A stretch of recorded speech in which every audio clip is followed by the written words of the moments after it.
Hello नमस्ते बच्चों।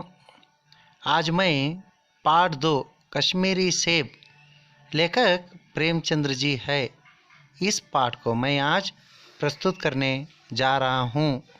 सुनिए बच्चों।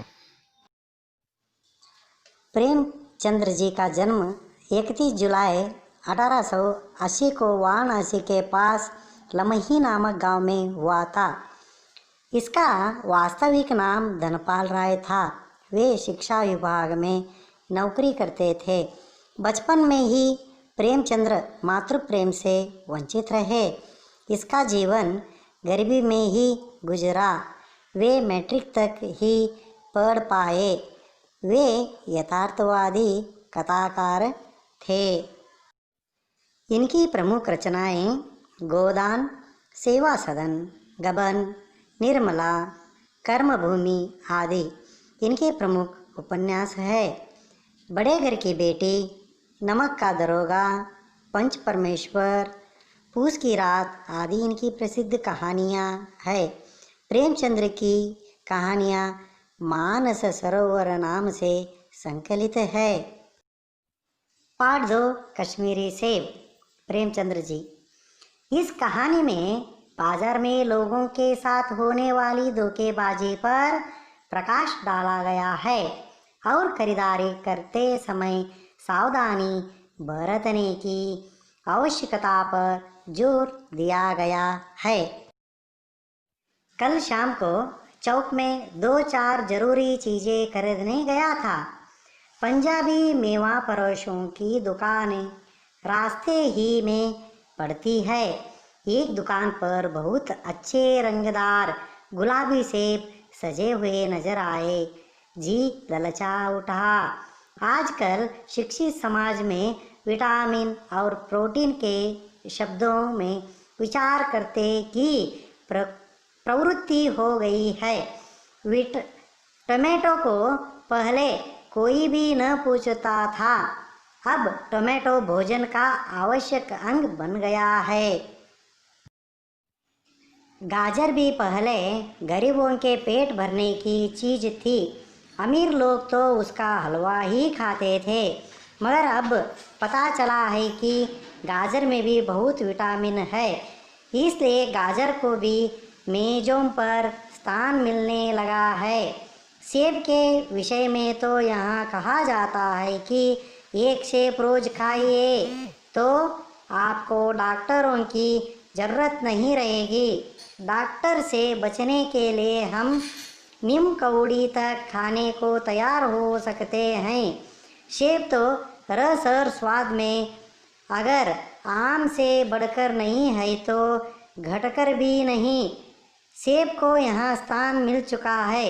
अब वहाँ केवल स्वाद की चीज़ नहीं है, उसमें गुण भी है। हमने दुकानदार से मोल भाव किया और आधा शेर सेब मांगे। दुकानदार ने कहा, बाबूजी बड़े मज़ेदार सेब आए हैं, खास कश्मीर के। आप ले जाए, खाकर तबीयत खुश हो जाएगी। मैंने रुमाल निकालकर उसे देते हुए कहा, चुन चुन कर रखना। दुकानदार ने तराजू उठाई और अपने नौकर से बोला, सुनो, आधा शेर कश्मीरी सेब निकाल ला, चुन कर लाना। लौंडा 4 सेब लाया। दुकानदार ने तौला, एक लिफाफे में उन्हें रखा और रुमाल में बांधकर मुझे दे दिया। मैंने 4 आने उसके हाथ में रखे। घर आकर लिफाफा ज्यों का त्यों रख दिया। रात को सेब या कोई दूसरा फल खाने का कायदा नहीं है। फल खाने का समय तो प्रातः काल है। आज सुबह मुंह हाथ धोकर जो नाश्ता करने के लिए एक सेब निकाला तो सड़ा हुआ था। 1 रुपये के आकार का छिलका गल गया था। समझा रात को दुकानदार ने देखा न होगा। दूसरा निकाला मगर यहाँ आधा सड़ा हुआ था। अब संदेह हुआ, दुकानदार ने मुझे धोखा तो नहीं दिया है। तीसरा सेब निकाला। यहाँ सड़ा तो न था, मगर एक तरफ दबकर बिल्कुल पिचक गया था। चौथा देखा, वहाँ यूं तो बेदाग था, मगर उसमें एक काला सुराख था, जैसा अक्सर बेरों में होता है। काटा तो भीतर वैसे ही धब्बे जैसे बेर में होते हैं। एक सेब भी खाने लायक नहीं। 4 आने पैसों का इतना गम न हुआ जितना समाज के इस चरित्र पतन का। दुकानदार ने जानबूझकर मेरे साथ धोखेबाजी का व्यवहार किया। एक सेब सड़ा हुआ तो मैं उसको क्षमा के योग्य मानता, सोचता उसकी निगाह न पड़ी होगी, मगर चारों के चारों खराब निकल जाए। यहाँ तो साफ धोखा है, मगर इस धोखे में मेरा भी सहयोग था। मेरा उसके हाथ में रुमाल रख देना मानो उसे धोखा देने की प्रेरणा थी।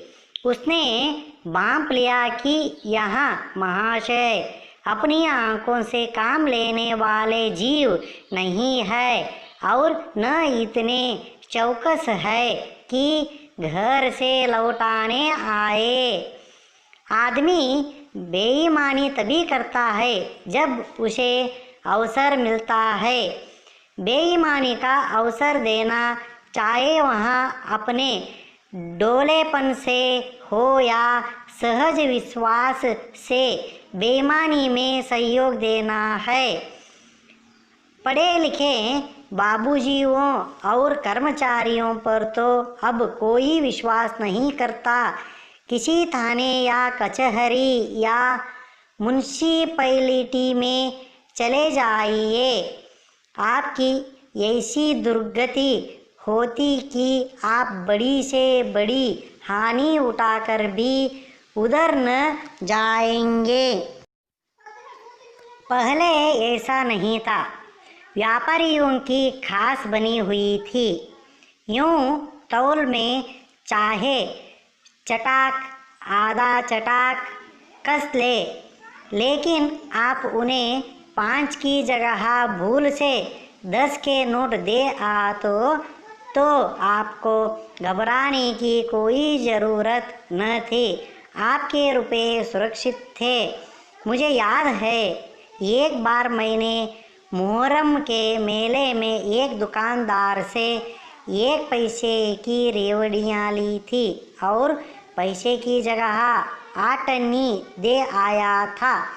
घर आकर जब अपनी भूल मालूम हुई तो दुकानदार के पास दौड़ा गया। आशा नहीं थी कि वहाँ 8 अन्नी लौटाएगा, पर लेकिन उसने प्रसन्न चित्त से 8 अन्नी लौटा दी और उल्टे मुझसे क्षमा मांगी।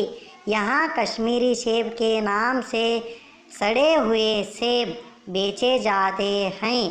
मुझे आशा है पाठक बाजार में जाकर मेरी तरह आंखें न बंद कर लिया करे, नहीं तो उन्हें भी कश्मीरी सेब ही मिलेंगे।